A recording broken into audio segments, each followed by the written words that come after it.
And it's the one problem with walking, but not just with walking, bulking or cutting, it's discipline. But when you feel a pain in your chest, guys, which I have, it's not a nice feeling, I'll tell you that for nothing. Finish an epic cardio session. It wasn't epic, to be honest. That's a complete lie. I have had a couple of epic workouts in the last few weeks, but today was not one of them. Today was all about getting healthy, what you need to do in order to get healthy. More importantly, what you don't need to do. Getting your steps in is so important, guys. Walking is one of the only forms of cardio I'm doing nowadays. I'm lifting pretty consistently again for the first time in a while. I'm enjoying my lifting, and I'm also trying to eat a bit more. However, I don't want to completely neglect my health, particularly the biggest muscle in the body. I've had a couple of scares the last couple of years. Wasn't actually anything wrong with it. It was gas related. But when you feel a pain in your chest, guys, which I have, it's not a nice feeling, I'll tell you that for nothing. So 2-3 times a week, I like to make sure I get a real concentrated dose of walking on the treadmill. Usually aim for about 4 kilometers, 4.5 kilometers. I don't really trust the readers on there. I don't think they're 100% accurate. Does it really matter what they say? As long as you're in that ballpark, you know you're pretty much doing the right thing. And the other side of that coin is getting these sort of steps in. Au natural steps. Look good the way you are right now. Au natural. The steps where you could be lazy now. That gym is fucking epic. It's absolutely brilliant, and people come from far and wide to get there. Once you get to this station, Onnut station, Bangchat station, wherever you're coming from, a lot of people choose to take the easy option and just jump on a bike.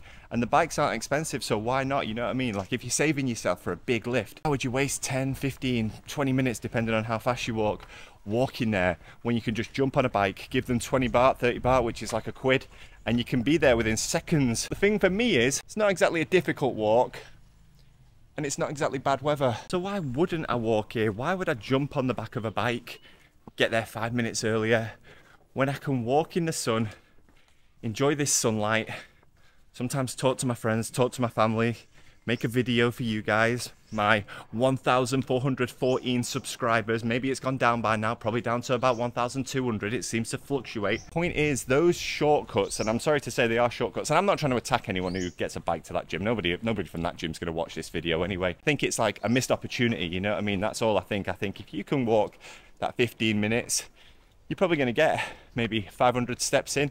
I don't really care about step counts per se, but you've got to just keep a consistent level of activity. Not a busy road, it's not a dangerous road.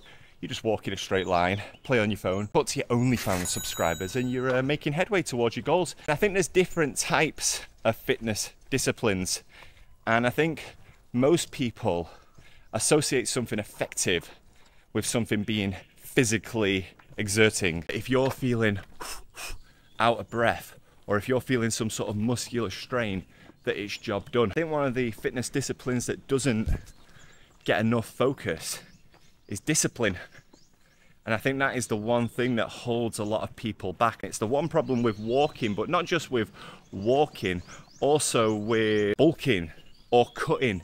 It's discipline. It's the fact that whilst on paper, eating a shitload of food doesn't sound difficult at all, it actually is when you're completely full and you've got like another 500 calories that you've got to get on board.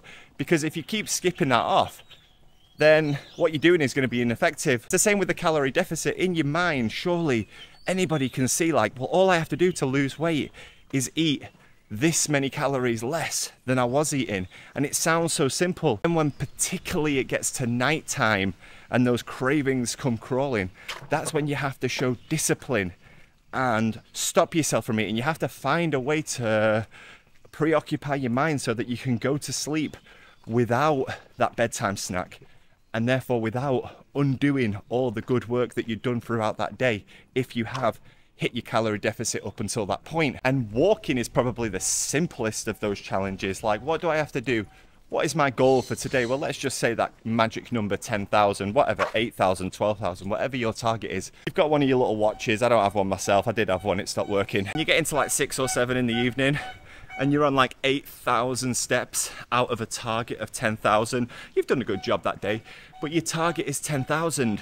You need to show the discipline to go for a walk, to get yourself out there, or just walk up and down the living room non-stop. That's what I used to do during lockdown when no one was allowed outside. I would just literally put something on the TV, listen, and walk up and down my living room. I wanted to buy one of those little mini treadmills, you know, those ones that are like a square, couldn't be asked to invest in the money. I knew the gyms would reopen eventually. It was just about being patient. Point is, geezers, if you get to, let's say, 8 o'clock, you've still got 1,000 steps and you just think, I'll sack it off for today, then you're not showing the discipline that's required in order to achieve your fitness goals. I'm a very, very small, nobody YouTuber, and I hate going into that whole like life coach mindset type thing. I can hate going on Instagram particularly and seeing people give mindset advice as if they're Mother Teresa or Gandhi. I hate to admit that they're right, those people are correct. If you don't have discipline, if you don't have the right mindset, nothing else matters. If you're willing to give up